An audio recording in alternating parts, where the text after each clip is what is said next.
Fellas, we got to talk.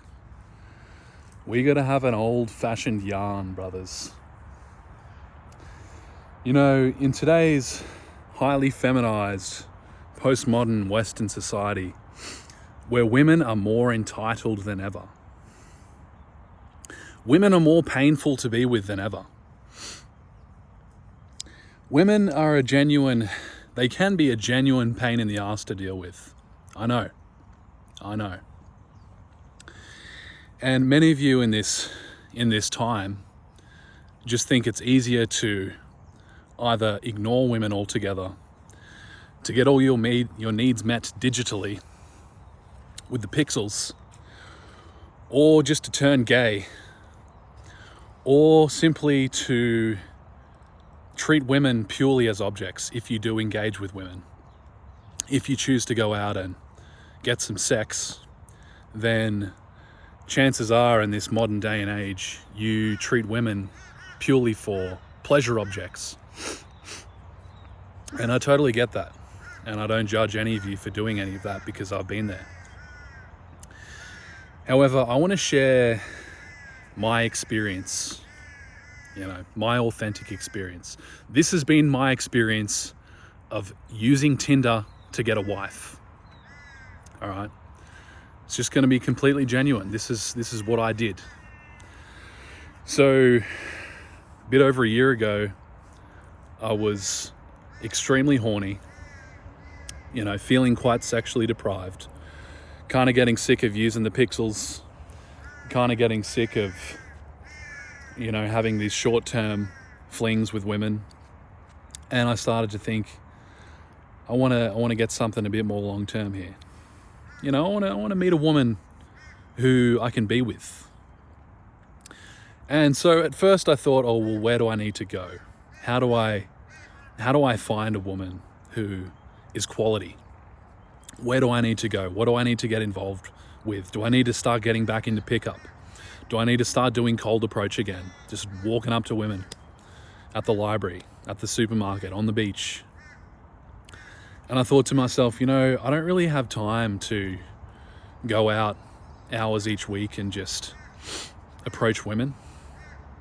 I don't really want to do that.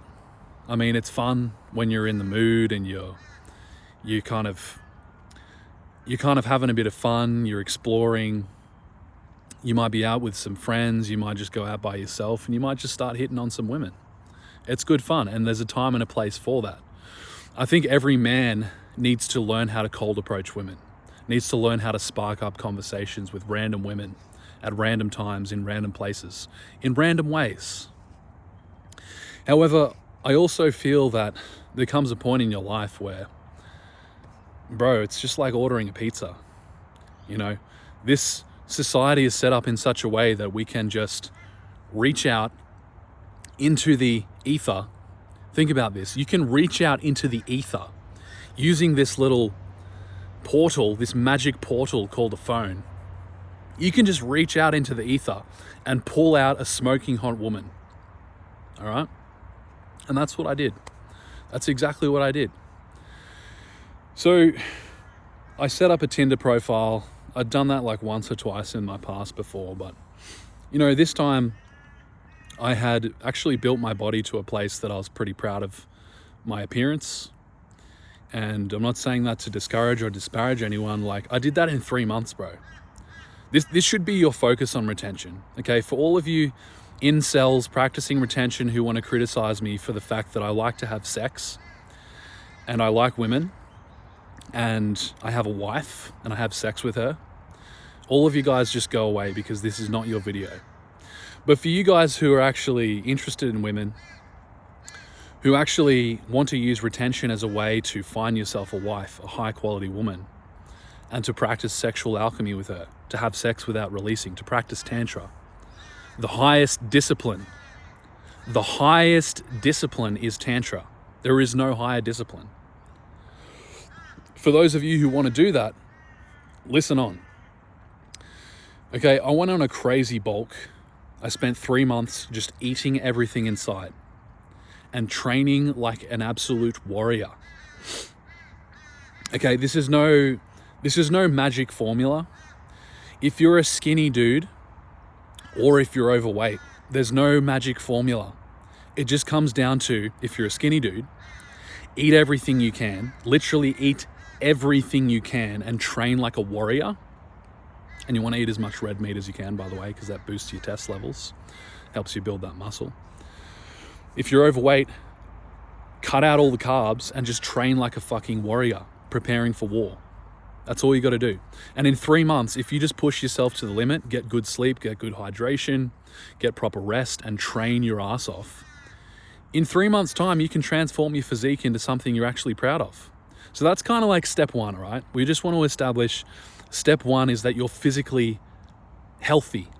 You're physically proud of your vessel. Okay? That's like the preparatory stages of finding a wife on Tinder. Step two is, once you've done that, once you're at a point where you actually feel good about your body, you feel good about your appearance, which doesn't take long. You know, we don't need to get into self-guilting, self-shaming. We don't need to get into like worthiness issues of, oh, if she's really the one for me, shouldn't she just accept me the way I am, fat and overweight, or skinny as a twig and I look like the next gale of wind is going to break me in half? It's like, no, bro, just go and hit the gym for 3 months. It's okay. Once you've done that, create a Tinder profile and just show your authentic self, do your little spiel, put up some good photos of you, and then just start connecting with women, bro. Just start connecting with women. That's all you got to do. Just start swiping right on the ones that look good. All right, now you want to stay away from the Jezebel types, the ones who have that excess hoe energy, who look like they've got a lot of bodies under their belt. You know, those smoking hot, absolute goddess type looking ones who look like Instagram models. I mean, if you want to swipe right on those, go for it. But I'm just saying from experience, those ones are typically going to be ones you want to steer clear of because they got a lot of ego. They got a lot of ego, bro. In many cases, they've got more ego than you. And so you're kind of asking for trouble if you're barking up those trees. So just stay away from them, typically speaking.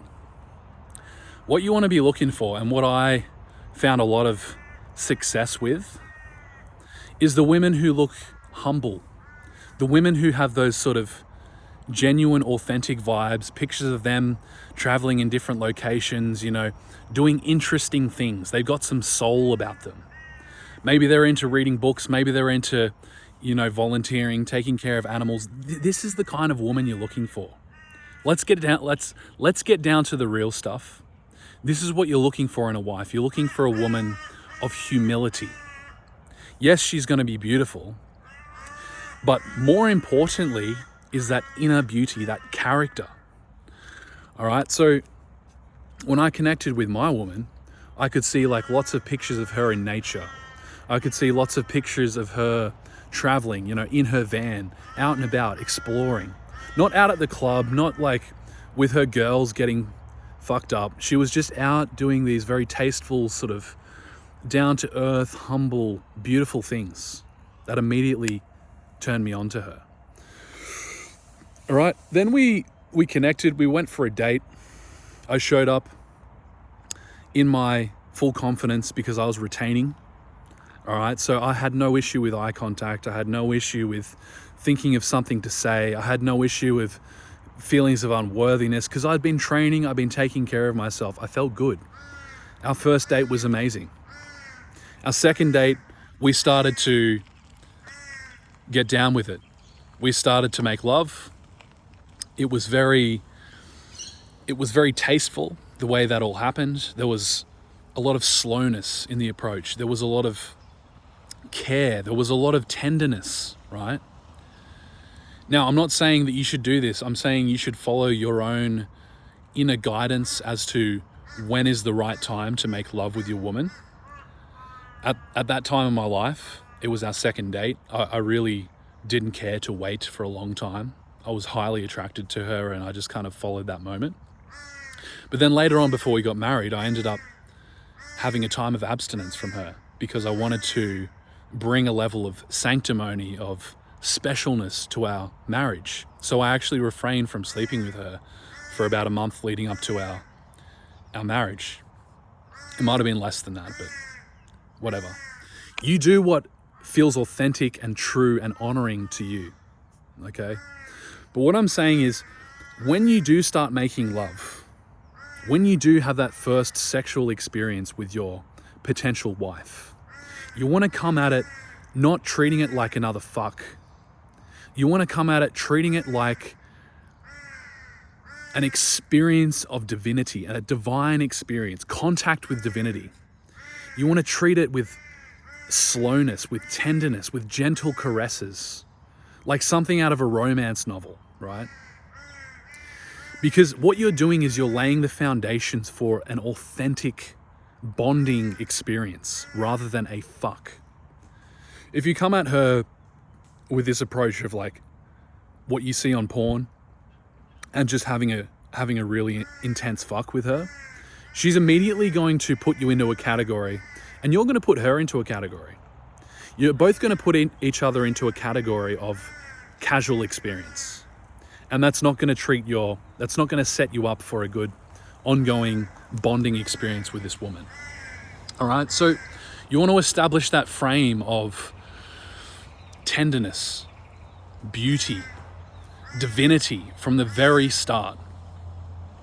Now, what's going to happen if you do that is, number one, she is going to see you like she's never seen any other man, because let's be honest, she's probably never experienced that, or she's probably only very rarely experienced that if she has at all. And that's because the sexual nature of our current age kind of foists this idea of corn style lovemaking onto us, right? It's all based in lust, but you're coming at it from a place of romance, of love. Okay, this is very different, and it sets a very clear intention to her from the beginning. So she's going to fall in love with you if you do this. It's a very, very, very high likelihood she is going to fall for you very quickly. If you retain your seed, you don't spill during the lovemaking act. The first time, you set that from the beginning. You just never spill with her. Never. Just don't do it. Take that off the menu. You will not release. She's going to treat you as special. She's going to think of you in a different way. She's going to feel that bond. She's going to start to feel her heart open up to you from the very beginning. All right? You don't need to make her come. You don't need to pull out any fireworks, do anything crazy or special with her, except for the fact that you treat this like a ceremony. You treat this with a lot of tenderness and love from the beginning. She's going to fall in love with you pretty quickly. And you just keep building on that. You keep building on that and building on that, and you keep going deeper with her. You keep opening your heart up more to the experience of lovemaking as it's happening. And it's just going to go deeper and deeper and deeper. So that's my advice to you guys who are in a state of perhaps sexual frustration, sexual stuckness. You're practicing retention, but you don't feel like you're really getting anywhere. Maybe you're taking care of other aspects of your life, like money, like health and fitness, but you're still not engaging with the feminine. I'm saying to you, there comes a time in your retention journey when it's time to step out and take that fruit. For want of a better example, step out, reach out and just take that fruit. All right. Stop putting it off. You don't need to put it off and tell yourself, like, I need 5 years to prepare for my wife. Bro, you're a man. You're a man with your balls. If you've retained 30, 60, 90 days, you're ready to go for it. If you've gotten yourself to a point where, you're not looking at the pixels anymore and you don't want to go back, then it comes a point where it's time for you to find a wife. Enough of this running around looking for casual flings, telling yourself you need to practice so that you're ready for the day when you finally do meet her. Just go and meet her, bro. Life is short. And so what happened with me and my wife is that, if you watch my earlier videos, we went through a separation because I got pulled back into lust. I believe the catalyst for that was releasing. I started releasing with my woman. Against my better judgment, I just thought, hey, maybe I can just release. Maybe I can just be like everyone else and just release. And from that point, I got sucked back into lust hard, We lost that special connection. I ended up going and sleeping with another woman. I was lusting after all these other women while with my wife. That all turned to shit, and we got separated, and I realized I was so deeply in love with this woman. I'd allowed my heart to open so much through the act of this tantric lovemaking. You see, this is the key. This is the key that people don't get. Retention is the balm, the healing balm that brings a man and a woman together, entwines their souls so deeply. It's retention, it's holding your seed in the sexual act. You begin to entwine, you begin to connect, you begin to root into each other. This is why it's called rooting, because your root chakras are becoming entwined. The deepest level of your soul is becoming wrapped into hers. And once you've had an experience like that, you will never find satisfaction in just casual lusting and sleeping with multiple women again, because that's a touch of the divine. That's a touch of God. And I've experienced this, and this gets deeper for me every single day with my woman now, because we are practicing true lovemaking. We're practicing alchemy. And there's something far, far beyond, dimensionally, experientially beyond anything you could ever have in corn style, hardcore, fucking releasing that style of sex. You'll still have moments when that comes in, but you will get to a point where you realize there is such deeper satisfaction in the tantra, in the slow lovemaking, in the bonding style sex that is described in the book Cupid's Poisoned Arrow by Marnia Robinson.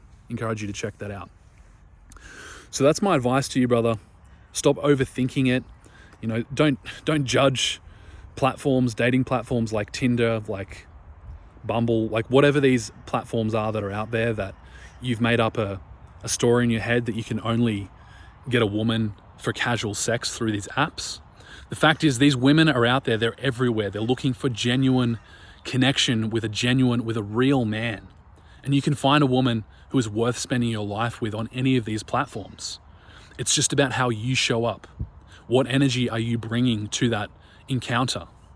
That's all that matters. You can find a high quality woman, but that's what you want to be looking for. You want to be looking for someone with character, someone with humility, someone with some of those old fashioned values. And there's more of them out there than you think. Don't be poisoned by everything you see on Instagram and TikTok. That's my advice to you, brother. Do it. It's simple. It's not hard. It doesn't need to take a long time. You can do it through these platforms. You can do it face to face, cold approaching. It doesn't really matter how you do it. Just step out and do it. So if you want more of this men's lifestyle type content to do with women, attraction, sex, relationships, semen retention, jump in the brotherhood. The link is below. It'll take you straight there. We've got over 100 guys talking about all these different topics: fitness, health, nutrition, women, semen retention, spirituality, money. It's all there. So jump in, you can join that below, and I'll see you soon.